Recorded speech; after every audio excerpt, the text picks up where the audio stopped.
মার্কিন প্রেসিডেন্ট হিসেবে ২০ জানুয়ারি দ্বিতীয় মেয়াদের ১ বছর পূর্ণ করেছেন ডোনাল্ড ট্রাম্প। অথচ এই সময়ের মধ্যেই নাভিশ্বাস উঠিয়ে ফেলেছেন বিশ্ব নেতাদের। আলোচনায় থাকতে হেন কাজ নেই যা তিনি করেননি। এ নিয়ে দেশ বিদেশে ব্যাপক সমালোচনা হলেও থোড়াই কেয়ার ট্রাম্পের। উল্টো ১৯ জানুয়ারি ১ বছরের খতিয়ান দিতে এসে ট্রাম্পের ভাষ্য, তার নীতির কারণেই ফুলে ফেপে উঠেছে মার্কিন অর্থনীতি। দেশে কোনো মূল্যস্ফীতি নেই, ব্যাপক হারে কমেছে ওষুধের দাম, বরখাস্ত সরকারি কর্মচারীরা বেসরকারি খাতে পেয়েছেন চাকরি, অর্থাৎ ব্যাপক সফল তিনি। কিন্তু বাস্তবতা কি বলছে? ট্রাম্পের দাবিগুলো কতটা সত্যি? আল জাজিরার প্রতিবেদন অনুসারে চলুন সে হিসেব মিলিয়ে দেখি। সঙ্গে আছি আমি রুবাইয়া এশা। বর্ষপূর্তি উপলক্ষে দেওয়া বক্তব্যে ট্রাম্পের দাবির মধ্যে অন্যতম ছিল মূল্যস্ফীতি কমানো। তার দেয়া তথ্য অনুযায়ী যুক্তরাষ্ট্রের কোর ইনফ্লেশন এখন ১.৬%, অর্থাৎ দেশে মূল্যস্ফীতি একেবারেই কম। অথচ যুক্তরাষ্ট্রের শ্রম পরিসংখ্যান ব্যুরো এর তথ্য বলছে ভিন্ন কথা। তাদের তথ্য অনুযায়ী গত নভেম্বর ও ডিসেম্বর মাসে কোর ইনফ্লেশন ছিল ২.৬%। তার আগের মাসে যুক্তরাষ্ট্রের ইতিহাসে রেকর্ড সরকারি শাটডাউন থাকায় কোর কনজিউমার প্রাইস ইন্ডেক্স প্রকাশ করা হয়নি। অর্থাৎ সব মিলিয়ে সামগ্রিকভাবে মূল্যস্ফীতি গত বছরের একই সময়ের তুলনায় ২.৭% বেড়েছে বলে জানিয়েছে BLS, যা কিনা ট্রাম্পের দাবির সম্পূর্ণ বিপরীত। ট্রাম্পের নির্বাচনী প্রতিশ্রুতির মধ্যে অন্যতম ছিল ওষুধের দাম কমানো। বাস্তবে তা নিয়ে কাজও করেছে ট্রাম্প প্রশাসন, যদিও ওষুধের দাম কমা নিয়ে তার বক্তব্য ছড়াচ্ছে বিভ্রান্তি। কেননা ওষুধের দাম নিয়ে ট্রাম্প বলেছেন দাম ৩০০, ৪০০, ৫০০ এমনকি ৬০০% পর্যন্ত কমেছে। কিন্তু গাণিতিকভাবে ১০০% ওষুধের দাম কমলে দাম শূন্য হয়ে যাওয়ার কথা, আর এর বেশি দাম কমলে কোম্পানিগুলোকে উল্টো ওষুধ কিনলে ভোক্তাদের টাকা দেওয়ার কথা, যা মোটেও বাস্তবসম্মত নয়। দ্বিতীয় মেয়াদে শুল্ক ইস্যুতে সবচেয়ে কঠোর ট্রাম্প। স্বাভাবিকভাবেই তাই ট্রাম্পের এ সিদ্ধান্ত নিয়ে ব্যাপক আগ্রহ আছে সবার। এক্ষেত্রে ট্রাম্পের দাবি, জো বাইডেন সরকার কোনো শুল্ক আরোপ করেনি। তিনি শুল্ক আরোপ করায় যুক্তরাষ্ট্র লাভবান হচ্ছে। মার্কিন প্রেসিডেন্ট আরও দাবি করেন এ শুল্ক আরোপের বিরুদ্ধে মামলা হয়েছে।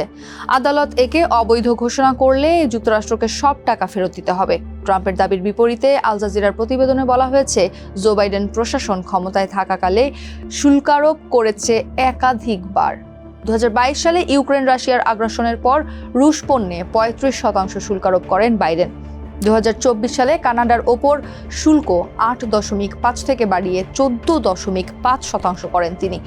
একই বছর চীনা বৈদ্যুতিক গাড়ির ওপর ১০০, স্টিল ও অ্যালুমিনিয়ামে ২৫ ও সেমিকন্ডাক্টর চিপে ৫০% শুল্ক আরোপ করা হয়।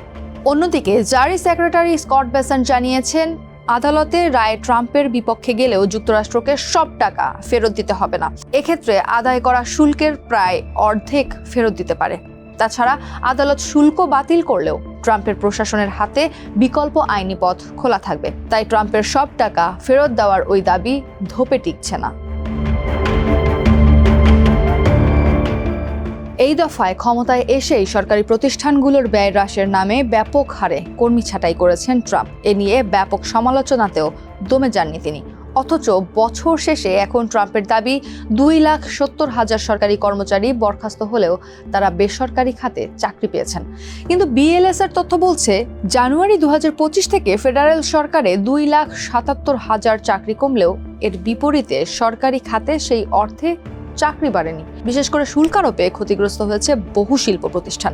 সবশেষ কর্মসংস্থান প্রতিবেদন অনুযায়ী খাদ্য সেবা খাতে নতুন করে চাকরি বেড়েছে ২৭,০০০, স্বাস্থ্য খাতে বেড়েছে ৩৪,০০০ ও অন্যান্য খাতগুলোতে বেড়েছে ৫০,০০০। সব মিলিয়ে ২০২৫ সালে মোট চাকরি সৃষ্টি হয়েছে ৫ লাখ, অথচ ১ বছর আগে বাইডেনের সময় এই সংখ্যা ছিল ২০ লাখ।